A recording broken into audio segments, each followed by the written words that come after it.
புதியதொரு முன்மொழிவை ஈரான் அமெரிக்காவுக்கு கொடுத்திருக்கிறது என்கிற செய்திகள் வெளியாகி இருக்கிறது. இன்றைக்கு காலையில் டர்க்கி, ஈராக், அசர்பைஜான், ஈஜிப்ட் ஆகிய நாடுகளுடைய ஃபாரின் மினிஸ்டர்களோடும் அப்பாஸ் அராக்சி ஈரானுடைய ஃபாரின் மினிஸ்டர் பேச்சுவார்த்தை நடத்தி இருக்கிறாரு.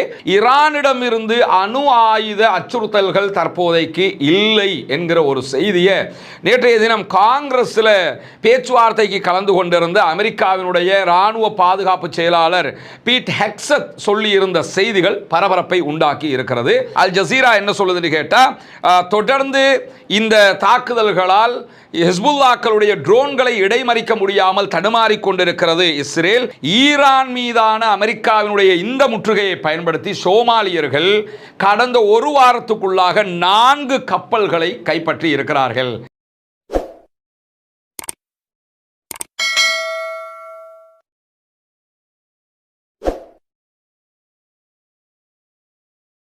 அன்பிற்கினிய சகோதர சகோதரிகளே, நம் அனைவர் மீதும் ஏக இறைவனுடைய அமைதியும் கருணையும் உண்டாகட்டுமாக என்கிற உயரிய பிரார்த்தனைகளோடு ஈரானுக்கும் இஸ்ரேல் அமெரிக்க ஆக்கிரமிப்பு இராணுவத்திற்கும் இடையிலான ஒரு மாபெரும் யுத்தம், தற்காலிக யுத்த நிறுத்த ஒரு நிலையை கூடிய சூழல்ல லெபனான் மீதான தாக்குதல்களை தொடர்ந்து இஸ்ரேல் யுத்த நிறுத்தத்தை மீறி நடத்தி வருகிறது என்கிற செய்திகளை தொடர்ந்து நம்ம பார்க்க முடிகிறது. இப்படியான ஒரு சூழல்ல தான் அடுத்ததாக என்ன நடக்க போகிறது, ஈரானும் அமெரிக்காவும் பேச்சுவார்த்தைகளை தொடருமா இல்லையா, ஹொர்முஸ் நீர்ப்பரப்பை ஈரான் ஓப்பன் பண்ணுவாங்களா இல்லையா, அமெரிக்கா என்ன செய்ய போகிறது என்கிற கேள்விகளுக்கு மத்தியில தான் அமெரிக்க இஸ்ரேலிய ஆக்கிரமிப்பு இராணுவங்களுடைய தாக்குதல் காரணமாக ஈரானுக்குள்ள மீன்பிடி உள்ளிட்ட கொல்லப்பட்டிருப்பதாகவும் அதில் 29 பேர் மேலதிகமாக காயமடைந்திருப்பதாகவும் செய்திகள் வெளியாகி இருக்கிறது. வர்த்தக கப்பல் தொழிலாளர் சங்கம் இன்றைக்கு இந்த தகவல்களை வெளியிட்டிருக்கிறார். அதே நேரம் 22 பொது மாலுமிகளும் 16 மீனவர்கள் மற்றும் 6 துறைமுக தொழிலாளர்களும் மொத்தமாக இதிலே கொல்லப்பட்டிருக்கிறார்கள். இவங்க தான் இந்த 44 பேர் என்கிற தரவுகள் வெளியாகி இருக்கிறது. எனவே இஸ்ரேலிய ஆக்கிரமிப்பு, அமெரிக்க ஆக்கிரமிப்பு இராணுவங்களுடைய தாக்குதல்களால் கொல்லப்பட்டவர்கள் பொதுமக்கள் தான் என்பதை நாம் இங்கே புரிந்து கொள்ள முடியும். மொத்தமாக பொதுமக்களை அழிப்பதையே கங்கணம் கட்டி ஒரு தொழிலாகவே செய்து கொண்டிருக்கிறது இந்த ஆக்கிரமிப்பு இராணுவங்கள் என்கிற நிலையில தான் ஈரான் சமீபத்திய தன்னுடைய முன்மொழி ஒன்றை இன்றைக்கு பாகிஸ்தானுக்கு வழங்கி இருக்கிறது என்கிற செய்திகள் வெளியாகி இருக்கிறது. ஏன்னா அமெரிக்கா ஒரு முன்மொழிவை தர்றாங்க, இப்படித்தான் இந்த பேச்சுவார்த்தை, இதை ஏற்றுக்கிறோம், இதை ஏற்றுக்கிற மாட்டோம்னு சொல்லி கொடுத்துருந்தாங்க. அதை ஏற்றுக்க முடியாதுன்னு சொல்லி ஆல்ரெடி ஈரான் சொல்லிட்டாங்க. பிறகு 2வது தடவை ஈரான் ஒரு ப்ரொபோசலை கொடுத்தாங்க, அதை ஏற்றுக்கிற முடியாதுன்னு அமெரிக்கா சொன்னாங்க. மீண்டும் அமெரிக்கா ஒரு ப்ரொபோசலை கொடுத்திருந்தது, அதில் நிறைய விவகாரங்களை நாங்கள் ஏற்றுக்கிற மாட்டோம் என்று ஈரான் சொல்லி இருந்தாங்க. இப்பொழுது ஈரான் மீண்டும் ஒரு ப்ரொபோசலை கொடுத்திருக்கிறாங்க. இந்த இடத்துல நம்ம என்ன கவனிக்கணும்னா, அமெரிக்காவினுடைய ப்ரொபோசல் எல்லாமே எப்படி இருக்குதுன்னு கேட்டால், நாங்கள் ஜெயிச்சிட்டோம், அதை நீங்கள் ஒத்துக்கிறணும், உங்ககிட்ட இருக்கப்பட்ட யுரேனியத்தை எங்ககிட்ட தரணும். யுத்தத்திலே ஜெயிச்சவங்க பேச்சுவார்த்தையில் விட்டு கொடுப்பாங்களான்னு கேட்டால் கண்டிப்பாக விட்டு கொடுக்க மாட்டாங்க. புதியதொரு முன்மொழிவை ஈரான் அமெரிக்காவுக்கு கொடுத்திருக்கிறது என்கிற செய்திகள் வெளியாகி இருக்கிறது. இன்றைக்கு காலையில் டர்க்கி, ஈராக், அசர்பைஜான், ஈஜிப்ட் ஆகிய நாடுகளுடைய ஃபாரின் மினிஸ்டர்களோடும் அப்பாஸ் அராக்சி ஈரானுடைய ஃபாரின் மினிஸ்டர் பேச்சுவார்த்தை நடத்தி இருக்கிறாரு. அவர்கள் சொன்ன செய்திகளையும் தாங்கள் பாகிஸ்தான் தரப்புக்கு எத்தி வைத்திருக்கிறோம் என்கிற செய்திகளை இன்றைக்கு ஈரான் அறிவித்திருக்கிறது. எனவே ஈரான் தொடர்ந்து சில முன்மொழிவுகளை கொடுத்து கொண்டே இருக்கிறது. அந்த முன்மொழிவுகளை அமெரிக்கா ஏற்றுக்கொள்ள வேண்டும், அதே நேரத்தில் அமெரிக்கா கொடுக்கக்கூடிய முன்மொழிவுகளை ஈரான் ஏற்றுக்கொள்ள வேண்டும் என்கிற தொடர்நிலை தான் எப்பொழுதுமே இருந்து வருகிறது. ஆனால் 2 தரப்புமே விடாப்பிடியாக நிற்பதால் தான் இந்த பிரச்சனைகளை அடுத்த கட்டத்திற்கு கொண்டு செல்ல முடியாத ஒரு நிலையாக தத்தளிப்பு நிலை உருவாகி இருக்கிறது. இந்த நேரத்தில் தான் ஈரானிடமிருந்து அணு ஆயுத அச்சுறுத்தல்கள் தற்போதைக்கு இல்லை என்கிற ஒரு செய்தியை நேற்றைய தினம் காங்கிரஸில் பேச்சுவார்த்தைக்கு கலந்து கொண்டிருந்த அமெரிக்காவினுடைய இராணுவ பாதுகாப்பு செயலாளர் பீட் ஹெக்ஸத் சொல்லியிருந்த செய்திகள் பரபரப்பை உண்டாக்கி இருக்கிறது. ஏன்னா அங்கே அணு ஆயுத பிரச்சனை இருக்குது, அது பண்ணுவோம், இதை பண்ணுவோம் சொன்னாங்க. இப்போ அங்கே அணு ஆயுத சிக்கல் எதுவுமே கிடையாது அப்படின்னு சொல்லி, அதனால நம்ம எஃபெக்டும் கிடையாது அப்படின்னு சொல்லியிருக்கிறாங்க. எஃபெக்ட் இல்லைன்னா இப்போ பேச்சுவார்த்தை ஈஸியாக முடிச்சிடலாமா இல்லையா? ஆனால் எஃபெக்ட் இல்லை என்று சொல்லி தெளிவாக அவர்களுடைய இராணுவ அதே போன்று பாதுகாப்பு செயலாளராக செயல்படுகிற பீட் ஹெக்ஸத் இன்றைக்கு இந்த தகவல்களை வெளியிட்டிருக்கிற அதே நேரத்தில் ஈரானுடைய நாடாளுமன்ற சபாநாயகர் முகமது பாகர் கலீபாப் என்ன சொல்றாருன்னு கேட்டால், ஒரு உதாரணத்தை சொல்லி ஒரு அறிக்கையை வெளியிட்டிருக்கிறார். அந்த உதாரணம் என்னன்னு கேட்டால், அமெரிக்காவில் 2 சுவர்கள் எழுப்பப்பட்டால், அமெரிக்காவை நடுவில் வச்சு 2 பக்கமும் 2 சுவர் எழுப்புறாங்கன்னு வைங்க, அது எங்க இருந்து எங்கங்கிறதையும் அவர் குறிப்பிட்டிருக்கிறார். குறிப்பாக நியூயார்க்ல இருந்து மேற்கு கடற்கரை வரைக்கும் ஒரு சுவர் வருகிறது. அப்படி ஒரு சுவரை போட்டுட்டு அடுத்ததாக லாஸ் ஏஞ்சல்ஸ்ல இருந்து கிழக்கு கடற்கரை வரைக்கும் ஒரு சுவரை எழுப்புறாங்கன்னு வச்சுக்கிறோங்க. இந்த 2ஐயும் எழுப்பினா அமெரிக்காவை மறைச்சிடலாமா இல்லையா? அமெரிக்காவுக்குள்ள எதுவும் போக முடியாது, உள்ள இருந்து வெளியே எதுவும் போக முடியாது. இப்படி நீங்க செஞ்சீங்கன்னு சொன்னா உங்களுக்கு எவ்வளவு கிலோமீட்டர்கள் இதை நீங்க செய்யணும்னு சொல்லி சொன்னா 7755 கிலோமீட்டர்களுக்கு நீங்க இப்படி சுவர் எழுப்பினா தான் அமெரிக்காவை மறைக்க முடியும். இதே நேரத்தில் எங்களுடைய ஈரானை பொறுத்தவரையில் இதோட சேர்த்து நீங்க இன்னும் 1000 கிலோமீட்டருக்கு சுவர் எழுப்பினால் மட்டும்தான் ஈரானை மறைக்க முடியும். அப்படி என்று சொன்னால் 8755 கிலோமீட்டர்களை நீங்க மறைக்கணும். எனவே எங்களை முற்றுகையிடுகிறோம் என்பது உங்களுக்கு பலனளிக்காது என்று சொல்லி இன்றைக்கு கிண்டலாக அவர் இந்த தரவுகளை செய்திகளை வெளியிட்டிருக்கிறார் என்கிற செய்திகள் வெளியாகி இருக்கிற அதே நேரத்தில் சீனா ஈரானுடைய நெருங்கிய கூட்டாளி. ஈரான்ல இருந்து 80% எண்ணெய் க்ரூட் ஆயில்களை வாங்குறதே சீனா தான். ஈரானுக்கு தேவையான மெஷினரிஸ்ல இருந்து எல்லாமே கொடுக்கிறதும் சீனா தான். இந்த யுத்தத்தில் அமெரிக்காவினுடைய F-35 முதலான விமானங்களை சுட்டு வீழ்த்துவதற்கும் ஈரானுக்கு உதவியதே இந்த சீனா தான் என்கிற செய்திகள் எல்லாம் இருக்கக்கூடிய நேரத்தில் தான் ஆல்ரெடி சீனாவுக்கு அமெரிக்க அதிபர் போறதுக்காக இருந்தார். யுத்தம் வந்ததுனால போகல. இப்பொழுது அதை இனிமேலும் நாம தாமதிக்க முடியாது, நாங்க போறோம்ங்கிற இடத்துக்கு வந்துட்டாங்க. 14, 15ஆம் தேதிகளில் அவருடைய பயணம் இருக்க போகிறது. ஆனால் இந்த 14, 15ஆம் தேதிகளுக்கு முன்பதாகவே ஈரானுக்கும் அமெரிக்காவுக்கும் இடையில ஏதாவது ஒரு உடன்பாடு வருவதற்கான வாய்ப்பு இருக்கிறது, வந்தே ஆகவும் வேணும். ஏன்னா சீனாவில் போய் அதை பற்றி அவர் பேச வேண்டி இருக்கிறது. அதனால எப்படியாவது ஈரானோடு ஒரு முடிவை எடுப்பதற்கு அமெரிக்க தரப்பு முயற்சி செய்து கொண்டிருக்கிறது என்கிற செய்திகளும் இன்றைக்கு வெளியாகி இருக்கிற அதே நேரத்தில் ஹிஸ்புல்லாக்களுடைய ஆளில்லா விமான தாக்குதல்கள் காரணமாக இஸ்ரேல் பெரும் இழப்புகளை சந்தித்து வருகிறது.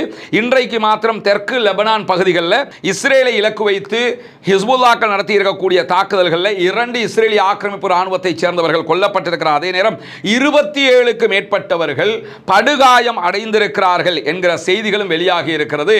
இன்றைக்கு இது தொடர்பான செய்திகளை வெளியிட்டிருக்கக்கூடிய அல் ஜசீரா என்ன சொல்லுதுன்னு கேட்டா, தொடர்ந்து இந்த தாக்குதல்களால் ஹிஸ்புல்லாக்களுடைய ட்ரோன்களை இடைமறிக்க முடியாமல் தடுமாறிக் கொண்டிருக்கிறது இஸ்ரேல்.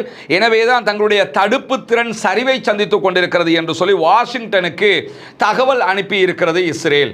எங்களால் ஹிஸ்புல்லாக்களுடைய ட்ரோன்களை தடுக்கிறது ரொம்ப கஷ்டமா இருக்குது, நீங்க ஏதாவது ஒரு சப்போர்ட் பண்ணணும் அப்படின்னு சொல்லி மீண்டும் அமெரிக்காவிடத்திலேயே சப்போர்ட்டை கேட்டுக்கிட்டு இருக்கிறாங்க இஸ்ரேலியர்கள். அந்த அளவுக்கு ஹிஸ்புல்லாக்களுடைய பதிலடி மிக கனமாக இருக்கிறது என்கிற தகவல்களை அல் ஜசீரா சுட்டிக்காட்டுகிற அதே நேரத்தில் இஸ்ரேலுடைய உயர் தொழில்நுட்ப போர் இயந்திரங்களை எதிர்கொள்ளும் விதமாக எதையாவது நம்ம அனுப்பும் போது அவன் அயன்டோமோ அதுக்கு நிகரெல்லாம் காலி பண்ணதுனால அதுக்கு நிகரான எதையாவது வச்சு தடுக்கிறதுக்கு ட்ரை பண்ணிக்கிட்டே இருக்கிறான். எனவே அதெல்லாம் முறையடிப்பதற்காக பலவிதமான வித்தைகளை லெபனானுடைய ஹிஸ்புல்லாக்கள் கையாண்டு வருகிற அதே நேரத்தில் தான் ஃபைபர் ஆப்டிக் கேபிள் ட்ரோன்களை அவர்கள் பயன்படுத்துகிறார்கள் என்கிற செய்திகள் இன்றைக்கு வெளியாகி இருக்கிறது. இந்த கேபிள் ட்ரோன்களை பொறுத்தவரையில் இந்த ட்ரோன்கள் கிட்டத்தட்ட 10 கிலோமீட்டர் வரைக்கும் சென்று தாக்குதல் நடத்தக்கூடியவைகள். இதை ஜாமர்களை வச்சு தடுக்க முடியாது, ஹேக் பண்ண முடியாது, ஜாமர்களை வச்சு தடுக்க முடியாது. இதில் இருக்கக்கூடிய ஸ்பெஷல் என்னன்னா, அது வரும்போது கண்ணால கண்டு கையில் இருக்கிற ரைஃபிளால அல்லது கையில் இருக்கக்கூடிய துப்பாக்கிகளால் சுட்டுத்தான் அதை வீழ்த்த முடியுமே தவிர வேறு எந்த விதமாக ஆட்டோமேட்டிக்காக அதை கண்டறிஞ்சு அட்டாக் பண்ண முடியாது. அப்படியான ஒரு ஆயுதத்தை தற்போது ஹிஸ்புல்லாக்கள் பயன்படுத்த ஆரம்பித்திருக்கிறார்கள் என்கிற செய்திகள் இன்றைக்கு வெளியாகி இருப்பது மட்டுமல்லாமல் இந்த உத்தி, இந்த தந்திரம் அல்லது இந்த விதமான தாக்குதல்களை இதற்கு முன்பதாக இப்ப அண்மைய காலத்தில் யார் செஞ்சான்னு கேட்டா உக்ரைன் ரஷ்யாவுக்கு எதிராக செய்திருந்தது. உக்ரைன் தான் முதல்ல ரஷ்யாவுக்கு எதிராக கிட்டத்தட்ட 20 கிலோமீட்டர்கள் சென்று தாக்குகிற இந்த ஃபைபர் ஆப்டிக் ட்ரோன்களை பயன்படுத்தி இருந்தாங்க. இந்த யுத்தத்தில் தற்போது அதையே ஹிஸ்புல்லாக்கள் பயன்படுத்த ஆரம்பித்திருக்கிறார்கள். ஏன்னா இதில் பார்த்தீங்கன்னு சொல்லி சொன்னா உக்ரைன் யாருக்கு சப்போர்ட்டிவா இருப்பாங்கன்னா அமெரிக்கா இஸ்ரேலுக்கு சப்போர்ட்டா தான் இருப்பாங்க, ரஷ்யா தான் ஈரான் ஹிஸ்புல்லாக்களுக்கு சப்போர்ட்டா இருப்பாங்க.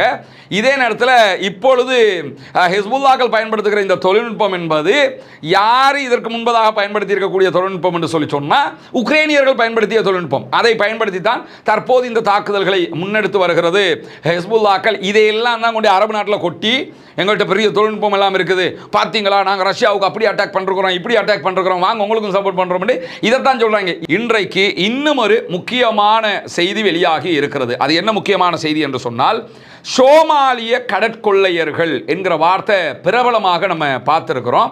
சோமாலியாவில் பல நாடுகளும் அந்த நாட்டை அபகரித்து, அங்கே இருக்கக்கூடிய பொருட்களை அபகரித்து அந்த நாட்டை எப்பொழுதுமே ஒரு சண்டை நாடாகவே மாற்றி வைத்திருக்கிறார்கள். இந்த சோமாலிய கடற்கொள்ளையர்கள் அவங்க அந்த கப்பல்களை கைப்பற்றாமல் இருப்பதற்கு பல நாடுகளும் அவங்களுடைய ரோந்து பணிகளை செஞ்சு கப்பல்களை பாதுகாத்து அந்த ரூட்ல இருந்து காப்பாற்றி கொண்டு போய் கொண்டிருந்தாங்க. இப்போ ஹொர்முஸ் மூடப்பட்டிருக்கிறதுனால ஹொர்முஸுக்கு கப்பல் போக்குவரத்து இல்லை, ஹொர்முஸை நாங்கள் பிளாக் பண்ணுறோம், அமெரிக்கா வந்து பிளாக் பண்ணிக்கிட்டு இருக்கிறதுனால மற்ற நாடுகள் எதுவும் அதுக்கு சம்மந்தப்படவும் இல்லை. இந்த வழியையும் அவர்கள் கண்டுகொள்ளாமல் இருக்கக்கூடிய இந்த சூழலில் ஈரான் மீதான அமெரிக்காவினுடைய இந்த முற்றுகையை பயன்படுத்தி சோமாலியர்கள் கடந்த ஒரு வாரத்துக்குள்ளாக 4 கப்பல்களை கைப்பற்றி இருக்கிறார்கள். ஈரான் கப்பலை நான் பிடிக்க போறேன் அமெரிக்காக்காரன் வந்தான். இப்போ உலக நாட்டு கப்பல்கள் எல்லாத்தையும் சோமாலியாக்காரன் பிடிச்சிட்டு போறான். இதன் பின்னணியில் ஈரான் இருக்கிறது என்கிற தகவல்கள் வெளியாகி இருக்கிறது. ஆனால் உறுதிப்படுத்தப்பட்ட தகவல்கள் கிடையாது. ஈரானுடைய இந்த நிலையை பயன்படுத்திக்கிட்டு சோமாலியாவை சேர்ந்த படைப்பிரிவுகள் என்ன பண்றாங்கன்னு கேட்டா, இந்த கப்பல்களை கைப்பற்றி கொண்டு செல்கிறார்கள். குறிப்பாக ஹானர் 25 போன்ற மாபெரும் பிரம்மாண்டமான டேங்கர்களை எல்லாம் அவர்கள் கைப்பற்றி இருக்கிறார்கள். நேற்று மட்டும் ஒரே நாளில் 3 கப்பல்களை கைப்பற்றி இருக்கிறார்கள். மொத்தமாக இந்த வீக்குக்குள்ள 4 கப்பல்களை அவர்கள் கைப்பற்றி இருக்கிறார்கள் என்கிற செய்திகள் வெளியாகி இருக்கிறது. டொனால்ட் ட்ரம்பை பொறுத்தவரை எந்த பக்கம் தலையை சொறிகிறதுன்னு தெரியாத அளவுக்கு பிரச்சனைக்கு மேலே பிரச்சனை வந்துக்கிட்டே இருக்குது. தேவையில்லாமல் போய் இஸ்ரேல்காரனோட பேச்சை கேட்டு ஈரானோட முட்டை போய் இப்போ எத்தனை பிரச்சனையும் நம்ம சமாளிக்க வேண்டி இருக்குங்கிற அளவுக்கு அவருடைய நிலைமை மாறி போயிருக்கிற போதுதான் மீண்டும் கத்தரை நோக்கி படைப்பிரிவுகளையும் ஆயுதங்களையும் அனுப்பியிருக்கிறது அமெரிக்கா என்கிற செய்திகள் இன்றைக்கு வெளியாகி இருக்கிறது. குறிப்பாக ஈரானை எப்படியாவது அச்சுறுத்தணுங்கிறதுக்காக இந்த ஆயுதங்கள் அனுப்பப்படுகிறது. இன்றைக்கு வெளியாகி இருக்கக்கூடிய தகவல்கள் பிரகாரம் 3 அமெரிக்க விமானப்படையினுடைய காம்பாக்ட் கிங் வகையான கப்பல்களில் சிறப்பு நடவடிக்கைகளுக்கான விமானங்கள் இவைகள். இந்த மாதிரி விமானங்களில் நிறைய ஆயுதங்கள் அனுப்பப்பட்டிருக்கிறது. கத்தாரில் போய் இறக்கி இருக்கிறாங்க. அதையெல்லாம் 24 மணி நேரங்களுக்குள்ளாக 6500 டன் ஆயுத உபகரணங்கள் இஸ்ரேலுக்கும் அனுப்பப்பட்டிருக்கிறது. கத்தாருக்கு தனியாக அனுப்பியிருக்கிறாங்க.